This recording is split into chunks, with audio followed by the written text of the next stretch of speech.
Halo, selamat pagi murid-murid. Kita berjumpa lagi di dalam pembelajaran yang ketiga. Kali ini kita masih membicarakan organ gerak hewan dan manusia. Namun kita sekarang sudah menginjak subtema 2, yaitu manusia dan lingkungan dalam pembelajaran yang ketiga. Seperti biasa, murid-murid, kita kali ini ditemani oleh asisten Bapak, yaitu Kak Citra, yang akan selalu menemani kalian selama pembelajaran daring. Silakan Kak Citra, dimulai pembelajarannya.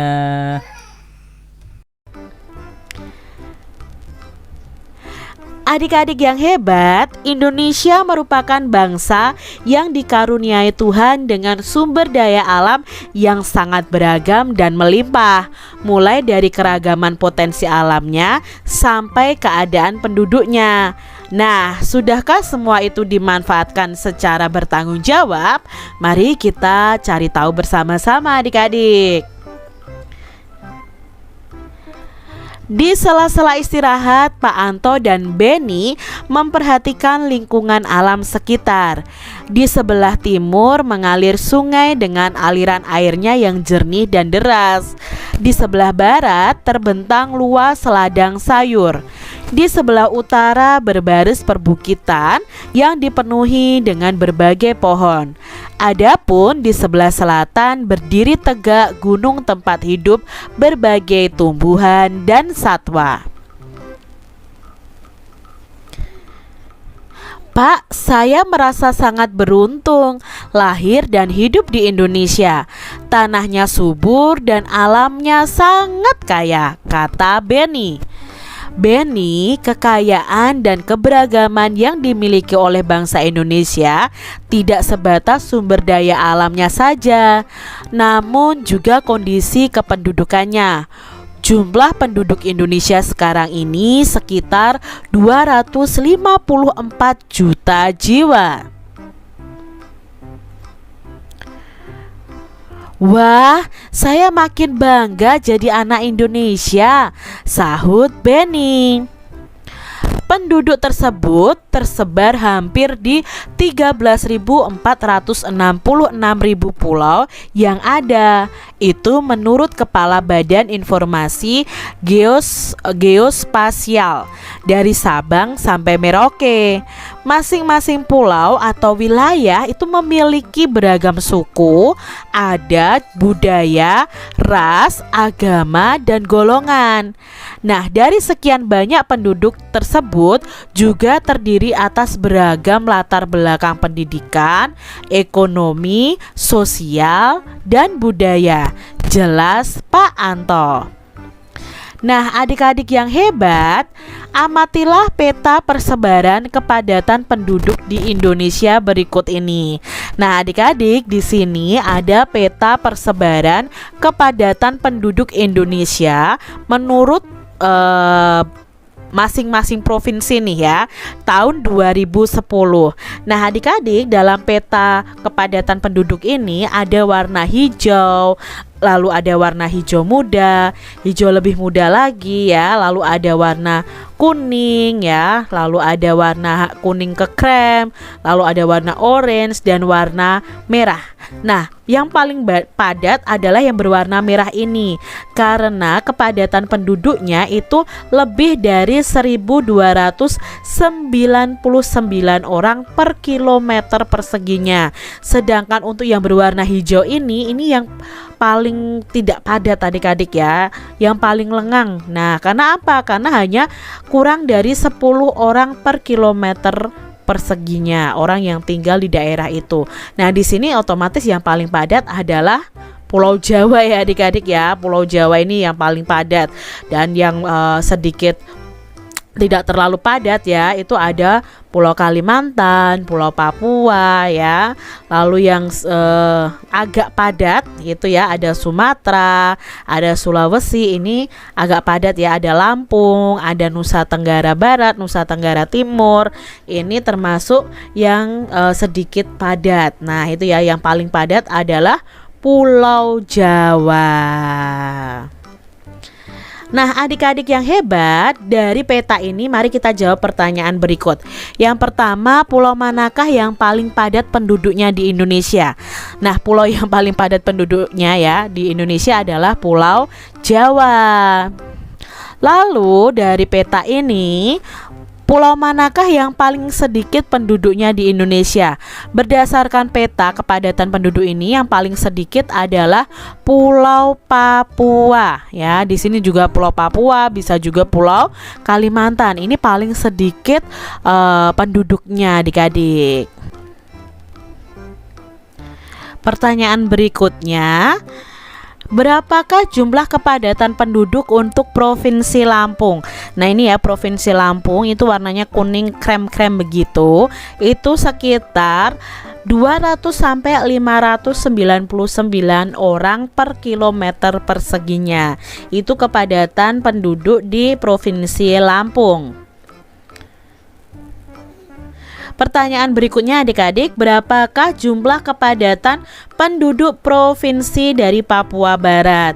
Nah, di Papua Barat ini kurang dari 10 orang per kilometer perseginya ya, karena warnanya hijau seperti ini.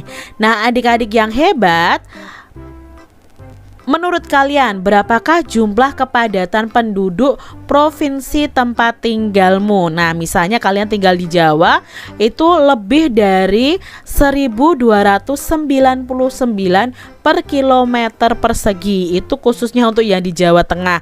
Karena Kak Citra tinggalnya di Semarang, itu termasuk daerah padat penduduknya. Nah, adik-adik yang hebat, di sini wilayah Indonesia itu sangat luas dan berupa kepulauan, telah mengakibatkan adanya keberagaman penduduknya. Salah satunya adalah keberagaman suku yang ada di Indonesia. Amatilah peta persebaran suku-suku bangsa yang ada di Indonesia ini. Nah, di Sumatera ya adik-adik ya. Lalu di Jawa ya, ada suku Jawa, ada suku Sunda ya. Lalu di Bali ada suku Bali. Lalu di Kalimantan ada suku Ngaju, suku Melayu, ada suku Banjar, ada suku Dayak ya. Kalian lihat di sini di Sumatera ya, banyak sekali sukunya. Nah, ini suku-suku bangsa yang ada di Indonesia dari Sabang sampai Merauke. Wow, banyak sekali ya adik-adik ya. Satu provinsi saja itu ada beberapa suku adik-adik. Nah, kalian bisa ketahui ini.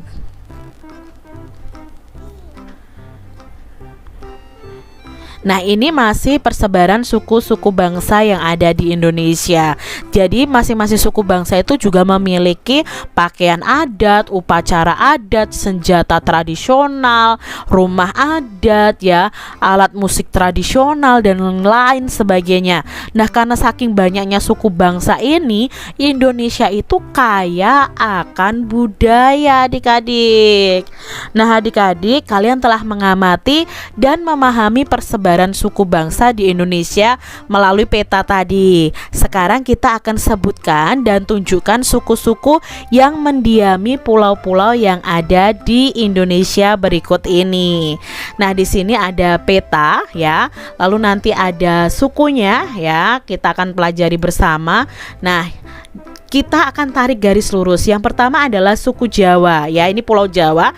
Berarti suku Jawa itu yang ini adik-adik ya. Ini adalah baju tradisionalnya dari suku Jawa. Lalu ini adalah Pulau Sumatera. Nah, Pulau Sumatera, nah ini baju adatnya seperti ini sukunya ya. Lalu ini ada Kalimantan ya. Kalimantan itu yang terkenal ada suku Dayak ya. Kalau Sumatera itu ada Batak ya. Nah, ini adalah ini nih ya, yang memakai baju seperti perang ini. Dan biasanya ada tari-tarian yang memakai baju adat seperti ini. Lalu Sulawesi itu pakaian adatnya dari suku Sulawesi adalah seperti ini. Lalu ini Papua Barat. Nah, Papua Barat itu ini adik-adik ya. Nah, lagu yang terkenal dari Papua itu adalah Yamko Rambi Yamko dan lain sebagainya. Lalu di sini ada Kepulauan Nusa Tenggara, ada Nusa Tenggara Barat dan Nusa Tenggara Timur. Nah, ini adalah pakaian adatnya. Lalu di sini ada Maluku, ini pakaian adatnya ya. Lalu di sini ada Pulau Bali. Nah, ini adalah pakaian adatnya.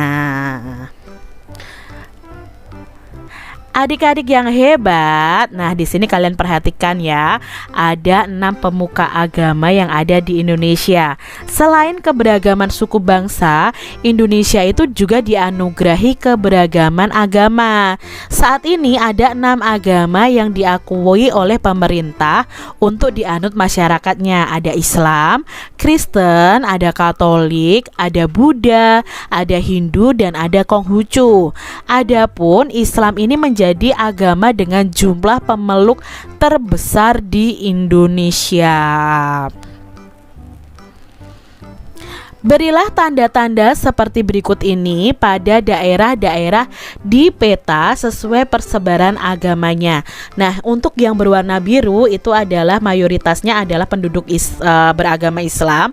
Kalau merah ini Katolik, kuning itu Buddha, orange itu Kristen, ungu itu Hindu, dan pink itu Konghucu ya. Nah, ini adalah peta persebaran daerah-daerah ya, persebaran agama di Indonesia. Pulau Sumatera, Pulau Jawa itu kebanyakan mayoritas adalah beragama Islam ya. Aceh itu beragama Islam, lalu Papua itu Kristen ya. Lalu Bali itu Hindu kebanyakan ya adik-adik ya. Nah, kalian bisa mencari tahu melalui Google tentang peta persebaran agama di Indonesia. Nah, adik-adik yang hebat, wah, beragam sekali ya penduduk di Indonesia ini. Kita patut bangga dengan keberagaman yang ada di Indonesia ini adik-adik. Jadi untuk mengetahui keberagaman kondisi penduduk Indonesia, bisa kamu mulai dengan mengamati lingkungan tempat tinggal kalian ya. Kalian bisa melakukan wawancara nih dengan orang tua atau perangkat RT, perangkat RW, kepala desa, ataupun tokoh masyarakat.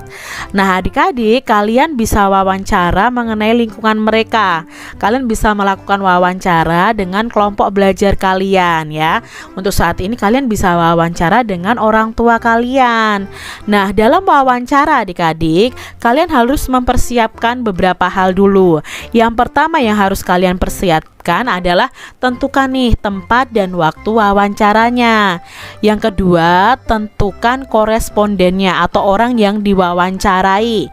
Lalu tentukan tugas masing-masing anggota, siapkan peralatan, dan susunlah pertanyaan terlebih dahulu dengan baik untuk yang kalian tanyakan kepada koresponden atau narasumbernya. Jadi kalian susun dulu pertanyaannya. Nah, setelah itu kalian mewawancarai. Misalnya tema wawancaranya adalah wilayah tempat tinggalku adalah Indonesia kecil. Nah, hal yang menjadi perhatian di sini adalah tentang agama penduduknya, suku penduduknya, tingkat ekonomi, dan tingkat pendidikannya. Nah, setelah kalian mewawancarai, kalian bisa membuat laporan seperti ini. Misalnya, judulnya Desaku yang Kaya. Secara fisik luas desa kalian berapa? Lalu batas-batasnya apa? Misalnya di sebelah timur apa, sebelah selatan apa, ya, lalu sebelah utara apa, sebelah barat apa. Kalian bisa tanyakan kepada Pak RT mungkin ya. Lalu kondisi alamnya bagaimana?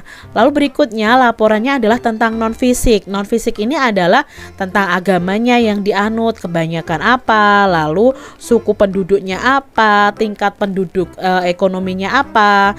Biasanya tingkat ekonomi ini berdasarkan pekerjaan yang paling banyak di anut atau dilakukan oleh orang-orang yang ada di sekitar kalian.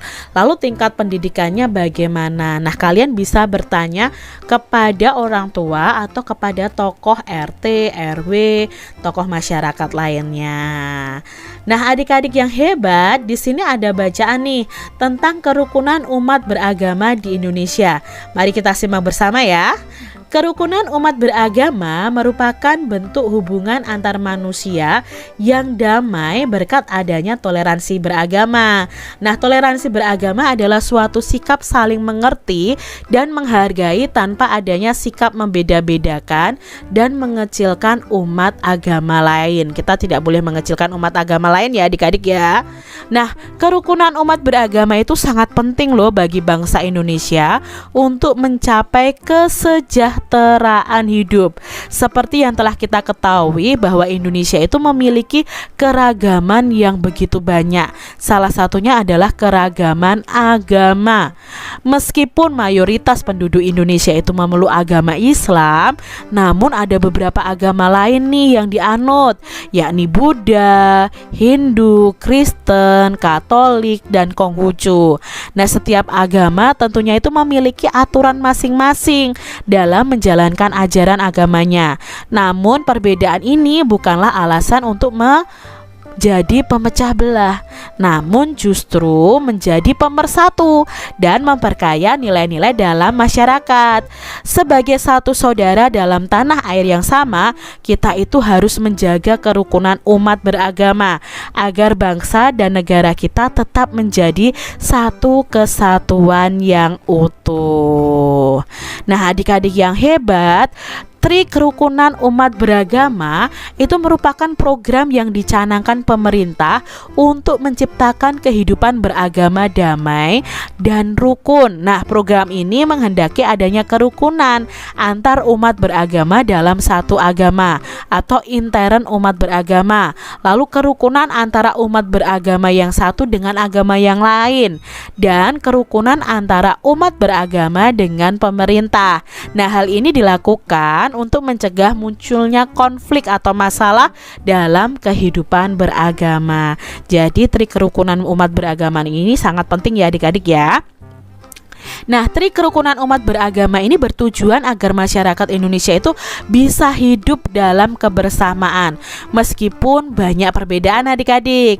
Nah, program ini harus diwujudkan agar tidak terjadi pengekangan dan pengurangan hak-hak dalam menjalankan ajaran agama seperti dalam pendirian rumah ibadah, pelaksanaan ibadah dan hari besar keagamaan, serta penyiaran agama.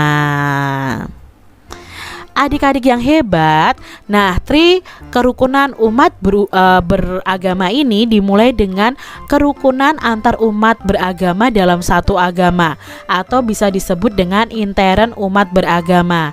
Nah, perbedaan pandangan dalam satu agama itu dapat memicu terjadinya konflik dalam agama itu sendiri. Oleh karena itu, perbedaan pandangan ini haruslah diupayakan agar tidak saling merasa bahwa pandangannya adalah yang paling benar. Lalu Tri Kerukunan Umat Beragama selanjutnya adalah kerukunan antar umat beragama yang memiliki pengertian kehidupan yang rukun antar masyarakat meskipun berbeda agama dan keyakinan. Nah, dalam hal ini tidak terjadi sikap saling curiga mencurigai serta selalu menghormati agama masing-masing. Selain itu juga tidak saling memaksakan agama kepada orang lain. Adik-adik, kita tidak boleh ya memaksakan agama kita kepada orang lain. Nah, adapun Tri Kerukunan Umat Beragama yang terakhir adalah kerukunan antar umat beragama dengan pemerintah. Nah, mengandung pengertian bahwa tiap umat beragama itu dapat bekerja sama dan bermitra secara baik dengan pemerintah dalam menjaga kehidupan bermasyarakat, berbangsa, dan bernegara. Nah, dalam hal ini para tokoh agama dan pemerintah sangat diperlukan perannya dalam mencari solusi yang baik tanpa merugikan pihak manapun. Nah, adik-adik yang hebat, mari kita temukan ide pokok dari masing-masing paragraf bacaan di atas tadi. Ya, ide pokok adalah kalimat utama yang termasuk inti dari bacaan di masing-masing paragraf. Nah, di sini ide pokok di paragraf 1 itu adalah kerukunan umat beragama merupakan bentuk hubungan antar manusia yang damai berkat adanya toleransi beragama. Lalu yang kedua, kerukunan umat beragama itu sangat penting bagi bangsa Indonesia untuk mencapai kesejahteraan hidup. Lalu ide pokok paragraf yang ketiga, Tri Kerukunan Umat Beragama ini merupakan program yang dicanangkan pemerintah untuk menciptakan kehidupan beragama yang damai dan rukun. Lalu di paragraf yang keempat itu membahas tentang Tri Kerukunan Umat Beragama bertujuan agar masyarakat Indonesia itu bisa hidup dalam kebersamaan meskipun banyak perbedaan. Lalu adik-adik, berikutnya di paragraf kelima itu tentang penjelasannya, ide pokoknya itu Tri Kerukunan Umat Beragama dimulai dari kerukunan antar umat beragama dalam satu agama atau intern umat beragama. Lalu di paragraf yang keenam, ide pokoknya itu Tri Kerukunan Umat Beragama selanjutnya adalah kerukunan antar umat beragama yang memiliki pengertian kehidupan yang rukun antar masyarakat meskipun berbeda agama dan keyakinan.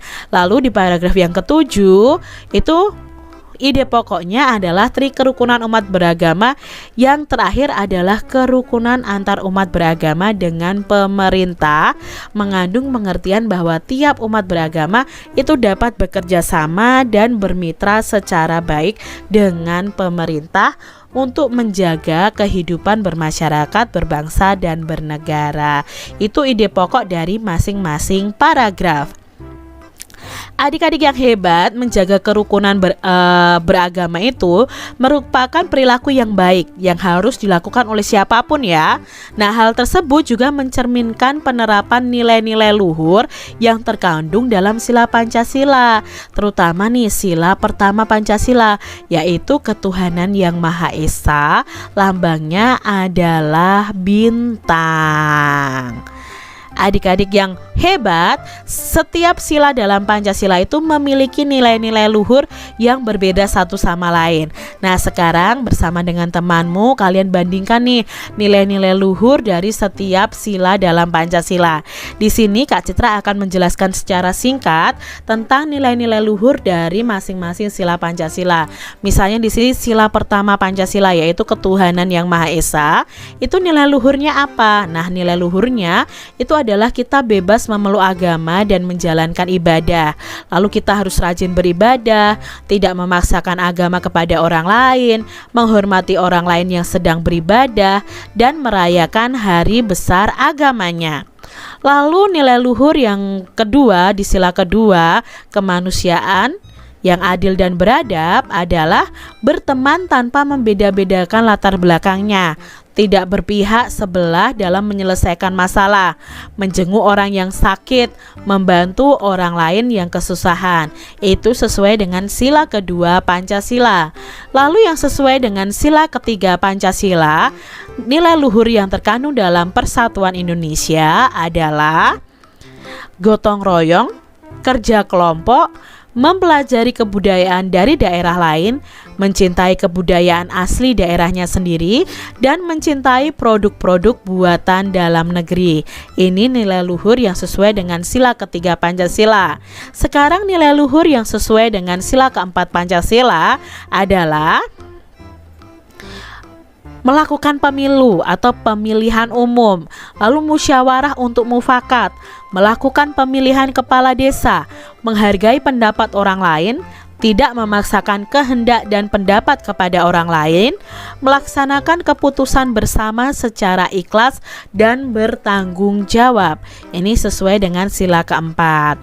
Lalu nilai luhur yang sesuai dengan sila kelima Pancasila adalah memiliki kedudukan yang sama nih di muka hukum, baik orang kaya atau orang miskin ya, semuanya memiliki kedudukan yang sama dalam hukum, melaksanakan pembangunan dan menikmati hasil-hasil pembangunan nasional secara bertanggung jawab. Itu tadi beberapa nilai luhur dari sila pertama sampai sila kelima.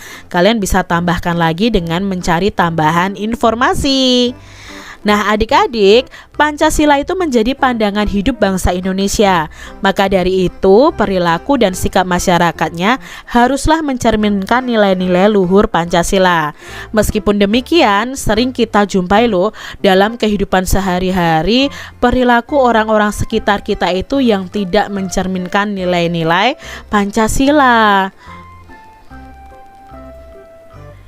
Nah, berikut ini beberapa contoh perilaku yang tidak mencerminkan nilai-nilai Pancasila dan jangan kalian tiru ya adik-adik. Misalnya nih, perilaku yang tidak sesuai dengan nilai-nilai Pancasila di lingkungan sekolah. Contohnya, memilih teman hanya yang kaya saja, tidak mau meminjamkan peralatan sekolah kepada teman, menyontek, berkelahi, tidak mau mengikuti upacara bendera, mengejek teman. Itu perilaku yang tidak sesuai dengan Pancasila adik-adik. Lalu di lingkungan rumah misalnya, perilaku yang tidak sesuai apa dengan Pancasila? Tidak melaksanakan ibadah sesuai dengan agamanya, tidak mau berbagi makanan dengan anggota keluarganya, bermalas-malasan, membantah orang tua, memaksakan kehendak kepada anggota keluarga, berbohong. Itu tidak sesuai dengan Pancasila. Lalu di lingkungan masyarakat, perilaku apa saja yang tidak sesuai dengan Pancasila? Contohnya, tidak mau menjenguk tetangga yang sakit, melarang orang lain itu melakukan ibadah sesuai dengan agamanya, minum minuman keras dan berjudi itu tidak boleh, tidak mau mengikuti kerja bakti, ronda dan rapat lingkungan, suka pamer kekayaan, mencuri. Nah, itu tidak sesuai dengan nilai-nilai Pancasila. Nah, yang tidak sesuai ini jangan kalian tiru ya adik-adik. Adik-adik yang hebat, banyak faktor yang membuat bangsa itu menjadi bangsa yang besar yang bisa dibandingkan dengan bangsa-bangsa besar lainnya di dunia ini. Nah, banyak faktor pula yang menjadikan kita itu semakin bangga loh menjadi warga negara Indonesia. Faktor tersebut antara lain 1. Nilai luhur yang hidup di tengah masyarakat. 2. Kita memiliki wilayah yang luas yang berupa kepulauan adik-adik. Lalu yang ketiga, Indonesia itu memiliki letak geografis dan strategisnya. Lalu di Indonesia itu jumlah penduduknya sangat besar, beragam suku, agama, ras, dan golongannya. Lalu beragam pula budaya, sosial, dan ekonominya. Jadi kita perlu bangga hidup di Indonesia ini. Nah, keberagaman yang dimiliki oleh bangsa Indonesia tidak terlepas dari pengaruh luasnya wilayah Indonesia. Nah, wilayah Indonesia berupa kepulauan yang terdiri dari beribu-ribu pulau tadi ya, beribu-ribu suku, beribu-ribu budaya ya, dari pulau besar dan pulau kecil, baik yang berpenghuni maupun yang tidak berpenghuni. Meskipun demikian, keragaman ini bukanlah menjadi pemecah, justru harus menjadi pemersatu bangsa dengan berlandaskan Pancasila. Oke murid-murid, itulah tadi pembelajaran kita yang ketiga tentang organ gerak hewan dan manusia dalam subtema 2 yaitu manusia dan lingkungan. Semoga murid-murid semuanya dapat menyimak dengan baik sehingga nanti ketika melaksanakan tugas dapat menjalankannya dengan baik. Oke murid-murid, itulah sekarang tinggal tunggu tugas pemberitahuan selanjutnya. Terima kasih. Wassalamualaikum warahmatullahi wabarakatuh.